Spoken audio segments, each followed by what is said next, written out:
εκφέρει. Αν κάποιος συνάδελφος, πέρα από τον κύριο Αποστόλου και τον κύριο Χαρακόπουλου που έχουν ζητήσει να μιλήσουν, και άλλοι είναι, ναι, έχει ζητήσει η κυρία Πέρκα, η κυρία Κεφαλογιάννη και ο κύριος Γιαννούλης. Αν κάποιος άλλος θέλει, ας εγγραφεί τώρα για να κάνουμε καλύτερη διαχείριση του χρόνου. Διότι σε κάθε περίπτωση γύρω στις 2 πρέπει να τελειώσουμε. Λοιπόν, σας ευχαριστώ. Κύριε Σταμενίτα, έχει το λόγο. Ευχαριστώ πολύ, κύριε Πρόεδρε. Κυρίες και κύριοι συνάδελφοι, ολοκληρώνουμε σήμερα την επεξεργασία του σχεδίου νόμου για τον εξυγχρονισμό της χωροταξικής και πολεοδομικής νομοθεσίας. Σε πλήρη αντίθεση με τις αιτιάσεις των βουλευτών της αντιπολίτευσης και τις εντυπώσεις που προσπάθησαν να δημιουργήσουν στην έναρξη των συνεδριάσεων της Επιτροπής, νομίζω ότι δεν διαφωνεί κανένας πως η συζήτηση για το νομοσχέδιο ήταν αναλυτική, ολοκληρωμένη, δόθηκε ο χώρος και ο χρόνος στους φορείς να εκφράσουν τις παρατηρήσεις τους, αλλά και σε όλους εμάς να καταθέσουμε τις προτάσεις μας και την κριτική μας να την ασκήσουμε. Προφανώς και αποδείχτηκε σωστή η παρατήρησή μου ότι οι ενστάσεις που τέθηκαν στην αρχή της συζήτησης έγιναν γιατί το σχέδιο νόμου δεν αφήνει πολλά περιθώρια κριτικής. Και κάτι έπρεπε να πει ο ΣΥΡΙΖΑ επί αυτού. Συμφωνούμε λοιπόν, κύριε συνάδελφοι, ότι μόνο εν κρυπτό δεν περνάει αυτό το νομοσχέδιο. Λίγα λόγια όμως και για τον χρόνο που έρχεται το σχέδιο νόμου στη Βουλή. Ακούστηκε κυρίως κατά την πρώτη συνεδρίαση ότι είναι λάθος που έρχεται αυτό το σχέδιο νόμου, γιατί τόση πρεμούρα, γιατί δεν υπάρχει λόγος μέσα στην πανδημία να ασχολούμαστε με θέματα πολεοδομικά, χωροταξικά ζητήματα και άλλα τέτοια επιχειρήματα ακούστηκαν. Σίγουρα οι ρυθμίσεις δεν είναι επίγουσες. Είναι απαραίτητες όμως για να πάμε μπροστά συνολικά τη χώρα. Να οργανώσουμε επιτέλους το δημόσιο χώρο με τρόπο οργανωμένο και σαφή μέσα σε κανόνες και συγκεκριμένα πλαίσια. Σίγουρα δεν αφορούν άμεσα τον κορονοϊό, το ζήτημα που μας απασχολεί περισσότερο αυτή την εποχή από τα υπόλοιπα. Όμως θα συμβάλλουν ουσιαστικά την επόμενη μέρα να ξεπεράσουμε γρήγορα τις συνέπειες που φέρνει η πανδημία στο πεδίο της οικονομίας.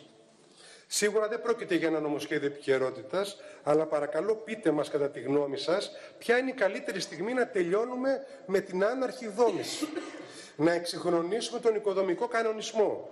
Να περάσουμε ρυθμίσεις σχετικά με την προσβασιμότητα των κτηρίων. Να δώσουμε κίνητρα για την ενεργειακή αναβάθμιση των κτηρίων. Να εισάγουμε ρυθμίσεις για την υιοθέτηση πολιτικών για την προστασία του περιβάλλοντος. Μάλλον για το ΣΥΡΙΖΑ ποτέ δεν είναι αυτή η ώρα. Αφού 4,5 χρόνια δεν βρήκε το χρόνο να διορθώσει έστω και μερικά σημεία από αυτά που τακτοποιεί το συγκεκριμένο σχέδιο νόμου. Κυρίες και κύριοι συνάδελφοι, το έχω πει και κατά διάρκεια άλλων συζητήσεων στη Βουλή, ότι το τελευταίο εξάμηνο προτεραιότητα της κυβέρνησης είναι η αντιμετώπιση της πανδημίας, η λήψη μέτρων προστασίας για τη διασφάλιση της δημόσιας υγείας από τη μία και η στήριξη της κοινωνίας και των πολιτών από την άλλη. Και τα πάει καλά.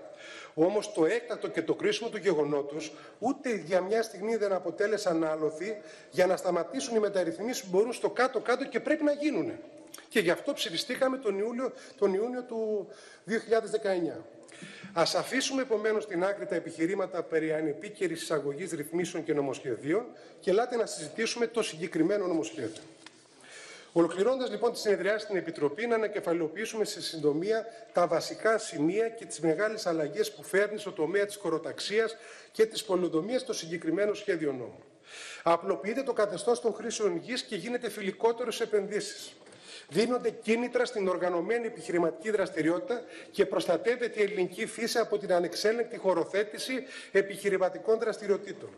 Ενεργοποιείται η μεταφορά συντελεστή δόμησης, θέτοντας όμως στέρεες βάσεις, καθώς στηριζόμαστε στην ομολογία του Συμβουλίου Επικρατείας και με αυτόν τον τρόπο ικανοποιείται ένα χρόνιμο αίτημα ιδίως των ιδιοκτητών διατηρητέων. Εξυγχρονίζεται ο νέος οικοδομικός κανονισμός, επιταχύνεται η έκδοση οικοδομικής άδειας και όλες οι διαδικασίες γίνονται πιο φιλικές για τους μηχανικούς και τους πολίτες. Απαλλάσσονται από την ομηρία των χρόνιων ρημοτομικών απαλωτριώσεων πολλοί ιδιοκτήτες σε όλη την Ελλάδα. Δίνεται μεγαλύτερος συντελεστής δόμησης στα φιλικά προς το περιβάλλον κτίρια και παράλληλα εξυγχρονίζονται όλες οι διατάξεις για την προσβασιμότητα των ανθρώπων με αναπηρία. Αντιμετωπίζεται το μεγάλο θέμα της εκτός σχεδίου δόμησης που αποτελεί ένα μοναδικό ελληνικό φαινόμενο. Και ξαναλέμε ότι όλες αυτές οι αλλαγές γίνονται χωρίς να ευθυνδιάζουν τους διοκτήτες και τους δίνεται ένα πολύ μεγάλο χρονικό διάστημα για να υλοποιήσουν, αν θέλουν, τη δόμησή τους. Βασικό εργαλείο στο οποίο θα βασιστεί ο περιορισμός της άναρχης εκτός σχεδίου δόμησης είναι η εκπόνηση των τοπικών πολεοδομικών σχεδίων. Με το φιλόδοξο αυτό σχέδιο που φέρει η νομοθετική αυτή πρωτοβουλία, του οποίου χρηματοδότηση εντάσσεται στο Ταμείο Ανάκαμψης, όλη η Ελλάδα θα έχει τοπικά πολεοδομικά σχέδια μέχρι το 2028. Και σίγουρα μέχρι το 2023, όπως το έχουμε τονίσει, θα έχουν τοπικά πολεοδομικά σχέδια όλες τις τουριστικές περιοχές της Ελλάδος. Εδώ να πούμε ότι θα βοηθήσει και η συμμετοχή των ιδιωτών στην επίβλεψη, στο οποίο σημείο αντιδράει η αντιπολίτευση. Με έναν τρόπο σχεδόν αναχρονιστικό και ίσως πια ανούσιο, καθώς μάλλον όπου βλέπει το επίθετο ιδιώτης, ιδιωτικός, αντιδρά. Και το λέω αυτό γιατί για να αντιδράσει σε μια ρύθμιση πρόβλεψη που εισάγεται για να ξεμπλοκαριστούν οι διαδικασίες για να μειωθούν οι χρόνοι, σε έργα που αυτή τη στιγμή η δημόσια διοίκηση στο προσωπικό της που διαθέτει δεν μπορούν να υποστηρίξουν, και για να μην παρεξηγηθώ δεν είναι ότι δεν μπορούν να τα κάνουν, δεν υπάρχει ανεπάρκεια, αλλά λόγω του χρόνου και του ικανού αριθμού του προσωπικού. Νομίζω ότι η αντίδρασή σας είναι αντίδραση για την αντίδραση. Εκτός και αν δεν θέλετε να προχωρήσουν τα πολεοδομικά σχέδια, αυτό είναι μια άλλη κουβέντα. Να παραμείνουμε εγκλωβισμένοι στο χθες. Άλλωστε, και πρέπει να το πούμε αυτό, δεν ήταν οι ιδιώτες μηχανικοί αυτό που είχαν αναλάβει σημαντικά κομμάτια και τα βγάλαν σε πέρας. Ελεκτές δόμησης. Δεν βλέπετε ότι με τη χρησιμοποίηση ιδιωτών μηχανικών στον έλεγχο των κατασκευών περιορίστηκε η αυθαίρετη δόμηση. Η διαδικασία των αυθαιρέτων.